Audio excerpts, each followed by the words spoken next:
Apa sih populasi itu?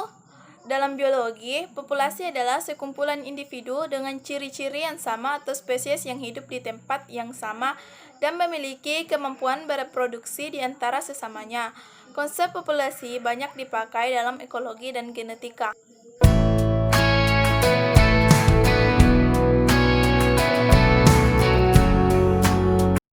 Adapun faktor populasi terbagi menjadi dua, yaitu faktor peningkatan populasi dan faktor menurunnya populasi. Faktor peningkatan populasi diantaranya 1. Kelahiran, 2. Imigrasi, 3. Penyempitan wilayah. Terjadinya faktor peningkatan populasi ini akan menyebabkan kepadatan suatu penduduk. Faktor menurunnya populasi diantaranya 1. Kematian, 2. Imigrasi, ketiga, perluasan wilayah. Terjadinya faktor menurunnya populasi ini akan membuat pengurangan kepadatan penduduk di satu wilayah. Adapun ciri-ciri populasi yaitu terbagi menjadi dua, lingkup biologis dan lingkup statistik. Pada lingkup biologis ini, terdapat organisasi dan struktur organisasi yang bersifat konstan. Ini juga memiliki sejarah kehidupan mulai dari lahir, tumbuh, berdiferensiasi menjadi tua hingga mati. Dan yang kedua yaitu lingkup statistik. Pada lingkup ini, kepadatan besarnya suatu populasi dipengaruhi oleh kelahiran dan kematian. Sebaran populasi ini dipengaruhi oleh objek tertentu seperti kondisi iklim, cuaca, atau struktur objek.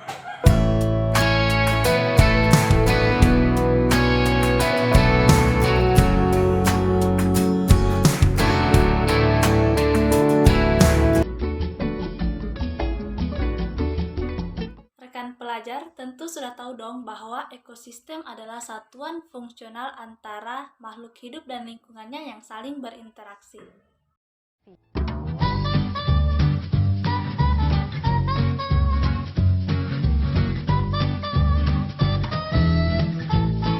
Nah, ekosistem itu terbagi menjadi dua, yaitu komponen abiotik dan komponen biotik.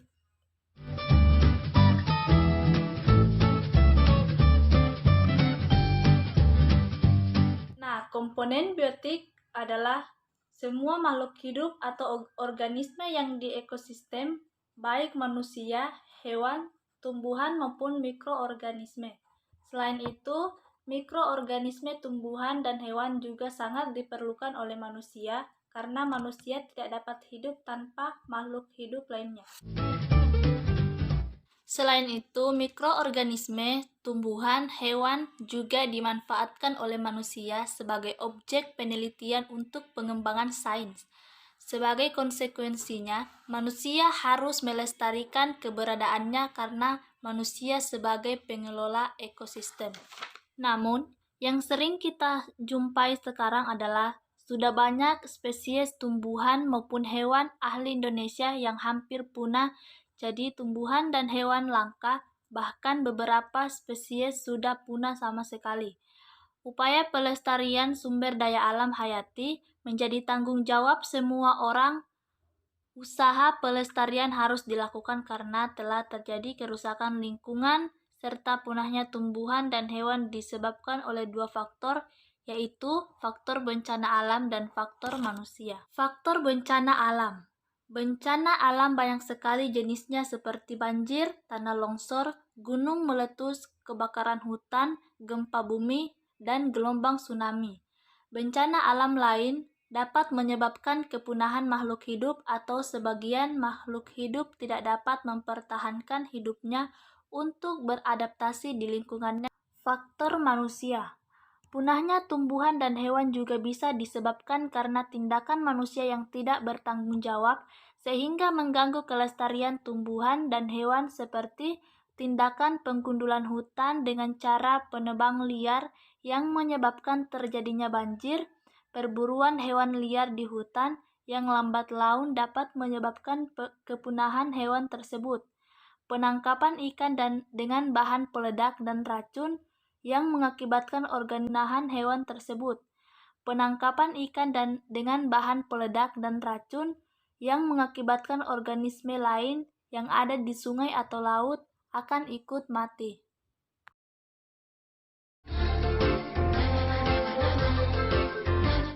komponen abiotik adalah semua komponen ekosistem yang terjadi atas benda mati, misalnya tanah, air, udara, suhu, cahaya matahari, dan iklim. Tanah. Semua makhluk hidup membutuhkan tanah baik secara langsung maupun tidak langsung. Tanah yang mengandung unsur hara yang baik adalah tanah yang mengandung hara yang cukup dan kandungan air yang baik. Air Sangat diperlukan oleh semua makhluk hidup. 99% tubuh makhluk hidup tersusun atas air. Air juga berfungsi sebagai pelarut dan proses fotosintesis. udara. Sangat diperlukan oleh semua makhluk hidup. Tumbuhan selalu mengikat CO2 sebagai proses fotosintesis dan menghasilkan O2. Suhu. Hidup memerlukan suhu lingkungan, baik suhu hubungan dalam tubuh maupun suhu lingkungan luar tubuh. Cahaya matahari. Matahari juga sangat diperlukan oleh tumbuhan sebagai proses fotosintesis dari sumber air energi. Iklim. Iklim adalah keadaan rata-rata cuaca dalam jangka waktu tertentu. Cuaca adalah semua unsur yang meliputi suhu, kelembapan, perawanan, curah hujan, dan sinar matahari.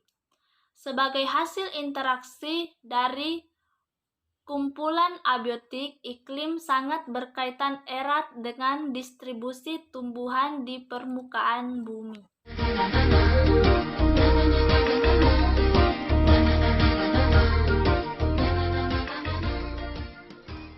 Komunitas adalah sekumpulan berbagai macam populasi makhluk hidup yang hidup dalam suatu wilayah tertentu.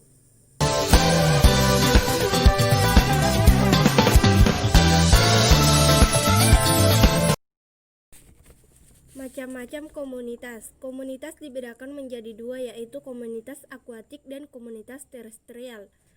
Komunitas akuatik ini misalnya yang terdapat di laut, di danau, di sungai, di parit, dan di kolam. Sedangkan komunitas terestrial yaitu kelompok organisme yang terdapat di pekarangan atau di hutan, di padang rumput, padang pasir, dan lain-lain. Struktur komunitas. Yang pertama yaitu bentuk struktur tumbuhan. Yang kedua adalah dominasi, yang ketiga adalah kelimpahan relatif, yang keempat adalah struktur trofik, dan yang kelima adalah keanekaragaman.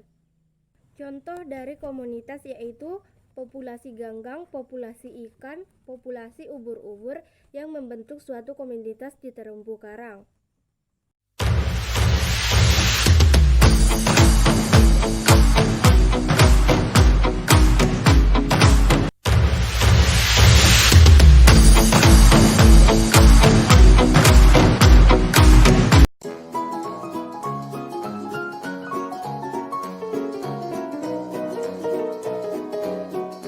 Apa sih itu ekologi?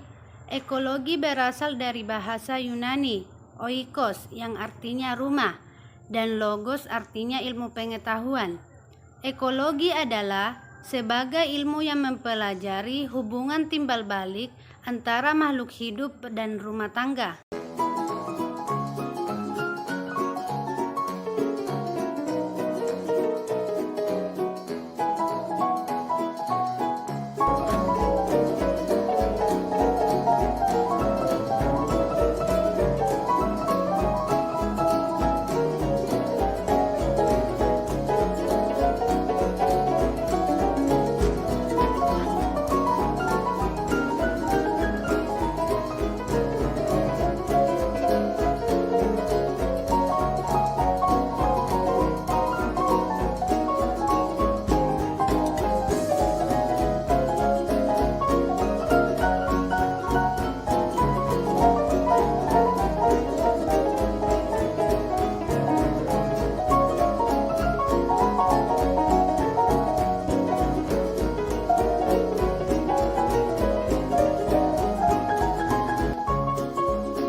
apa sih? Lingkungan adalah semua faktor eksternal yang bersifat biologis dari fisika yang langsung mempengaruhi kehidupan, pertumbuhan, perkembangan, dan reproduksi organisme. Lingkungan hidup terbagi menjadi 3 pilar. Yang pertama, lingkungan alam, lingkungan buatan, lingkungan sosial. Dan jenis-jenis lingkungan yang pertama, lingkungan fisik, lingkungan biologi, dan lingkungan masyarakat.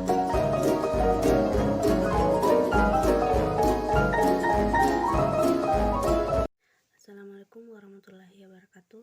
Perkenalkan, nama saya Nurfadila Rashid. Saya akan memaparkan materi mengenai daur materi. Biosfer. Akan tetapi, bagaimanapun juga kehidupan telah ada di planet ini selama lebih dari 3 miliar tahun, karena ada mekanisme untuk menggunakan atom itu berulang-ulang kali. Jadi, atom-atom kehidupan memang berdaur, dan sifat dari beberapa daur inilah yang akan kita perhatikan atau kita akan bahas. Yang pertama, daur karbon. Meskipun karbon merupakan unsur yang sangat langka dalam sektor bumi yang tak hidup, tetapi di dalam benda hidup terdapat 18% kemampuan saling mengikat pada atom-atom karbon.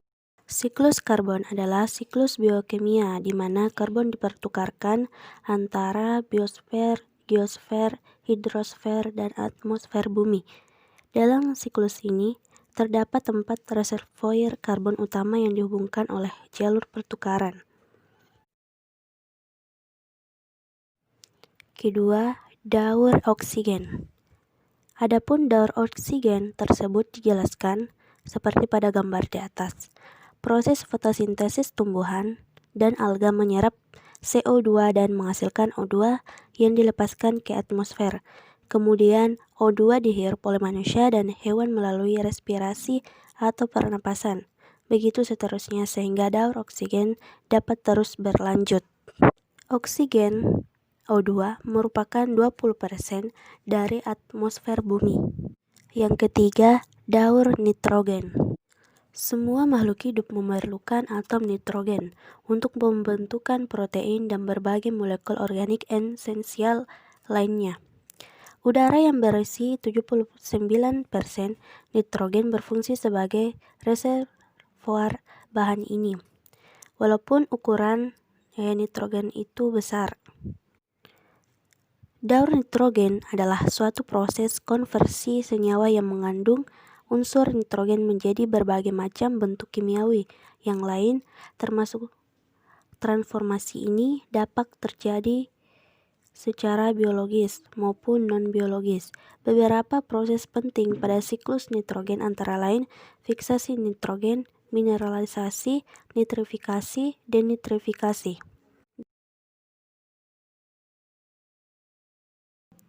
Daur sulfur.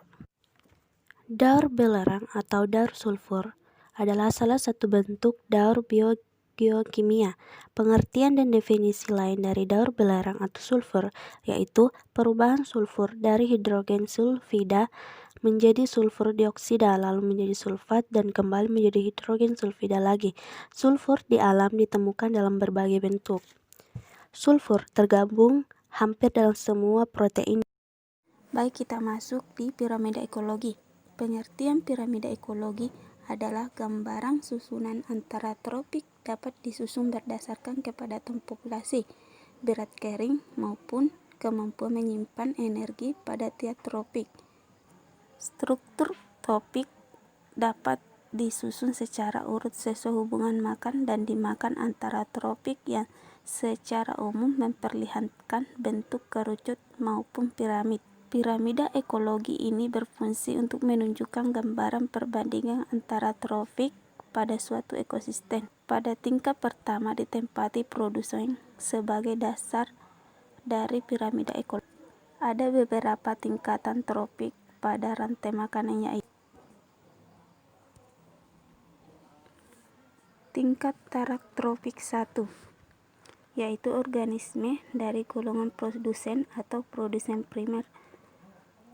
Tingkat taraf taraf tropik. 2. Organisme dari golongan herbivora atau konsumen primer. Tingkat taraf tropik. 3. Organisme dari golongan karnivora atau konsumen sekunder. Tingkat taraf tropik 4, yaitu organisme dari golongan karnivora atau konsumen predator. Piramida ekologi terdiri dari 3 macam. 1. Piramida jumlah. 2. Piramida biomasa. 3. Piramida energi.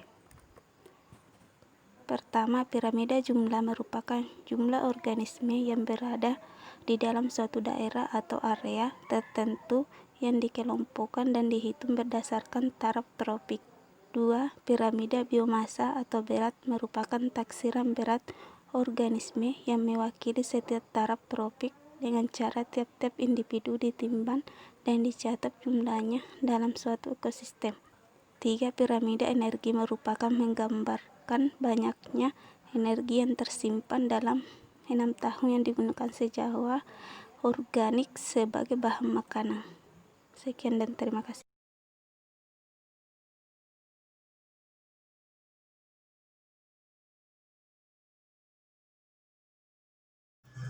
Habitat merupakan tempat tinggal, hidup, dan berkembangnya suatu organisme.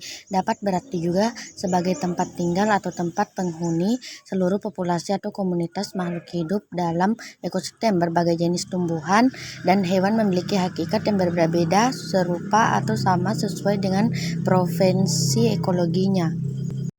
Contohnya, habitat pohon bakau adalah daerah pasang surut. Habitat manggis adalah hutan daratan rendah dan hutan rawa. Pohon-pohon anggota famili Dipterocarpaceae, pepohonan penghasil kayu atau meranti, pada umumnya hidup di daerah daratan rendah. Pohon aren habitatnya di tanah darat inflaran rendah hingga daerah pegunungan, dan pohon durian habitatnya di tartan daratan rendah. Bisa dikatakan bahwa alamat suatu organisme adalah habitat, dan pekerjaan organisme tersebut relung. Relung ekologi merupakan peranan dan bagaimana keberadaan suatu organisme dalam suatu habitat, atau dapat disebut juga suatu profesi status suatu organisme dalam suatu komunitas dan ekosistem tertentu sebagai akibat adaptasi struktural, tanggal fisikologis, serta perilaku spesifik organisme itu. Jadi, relung ekologi merupakan semua faktor atau unsur yang terdapat dalam habitatnya yang mencakup jenis-jenis organisme yang berperan, lingkungan, dan tempat tinggal, dan sesuai spesialis populasi organisasi yang terdapat dalam komunitas. Dalam komunitas, setiap jenis organisme akan mempunyai relung ekologi yang menentukan struktur komunitas dan menunjukkan pola adaptasi di habitatnya. Relung suatu organisme ditentukan oleh tempat hidupnya atau habitat dan oleh berbagai fungsi yang dikerjakannya, sehingga dikatakan sebagai profesi organisme dalam habitatnya. Profesi organisme menunjukkan fungsi organisme dalam habitatnya. Berbagai organisme dapat hidup bersama dalam satu habitat. Akan tetapi, jika dua atau lebih organisme mempunyai relung yang sama dalam satu habitat, maka akan terjadi persaingan. Makin besar kesamaan relung dari organisme-organisme yang hidup bersama dalam satu habitat, maka makin intensif persaingannya. Contoh relung pada gambar di samping, yaitu suatu populasi kadal pohon tropis terdiri dari banyak variabel, antara lain kisaran suhu yang dapat ia tolerir, ukuran pohon di mana ia bertengger, waktu siang hari ketika ia aktif, serta ukuran dan jenis serangga yang ia makan. Relung ekologi suatu organisme harus tersedia di dalam habitatnya. Suatu relung tidak hanya sekedar tempat tinggal organisme, tetapi faktor lain juga ikut terlibat. Contohnya kisaran suhu, kelembaban, salinitas, dan sebagainya yang dapat diterima oleh setiap dua spesies dalam suatu habitat untuk ikut menentukan relung ekologinya. Kedudukan yang ditempati oleh suatu spesies di dalam jaring-jaring makanan merupakan faktor utama dalam menentukan relung ekologinya. Sebagai ilustrasi, dengan mengetahui alamat habitat, seseorang, maka kita tahu kemana kita cari orang tersebut. Tetapi jika kita mengetahui pekerjaan, hobi, dan cara-cara bagaimana orang itu bergaul dengan orang lain dalam masyarakat, kita akan mengetahui lebih banyak lagi mengenai orang tersebut. Demikian pula dengan relung ekologi suatu organisme, baik itu hewan maupun tumbuhan, meliputi semua aspek dari kedudukan yang ditempati oleh hewan tersebut di dalam ekosistem tempat ia hidup. Keanekaragaman organisme di muka bumi ini merupakan hasil dari salah satu proses, yaitu spesiasi. Selain proses kepunahan, spesiasi merupakan pembentukan spesies baru dan berbeda dari spesies sebelumnya dalam kerangka evolusi. Bisa juga dikatakan bahwa spesiasi adalah pemisahan satu set populasi yang melakukan interbreeding berlanjut menjadi beberapa set populasi yang masing-masing proses reproduksinya tertutup karena terbatasnya aliran gen antar populasi. Spesiasi terjadi dalam dua cara berbeda, yaitu alopatrik dan simpatrik. Spesiasi alopatrik terjadi karena adanya penghalang fisik seperti sungai, gunung, letak geografis, dan sebagainya. Penghalang ini memisahkan sebuah populasi dari populasi induknya, yang berarti memotong aliran gen antara kedua populasi tersebut. Setiap populasi akan merespon faktor-faktor lingkungan dengan skala lokal saja, yang akan menghasilkan perbedaan gen antar populasi yang terpisah. Setelah terisolasi, mereka membentuk sejumlah perbedaan genetik, termasuk penghalang reproduksi yang membedakannya dari populasi induknya. Yaitu, perhatikan contoh gambar di samping. Dari spesiasi alopatrik, ini adalah hasil evolusi dari populasi burung kutilang di Kepulauan Galapagos yang terpisah dari populasi induknya di benua Amerika di bagian selatan. Spesiasi parapatrik terjadi pada populasi-populasi yang letaknya berdekatan.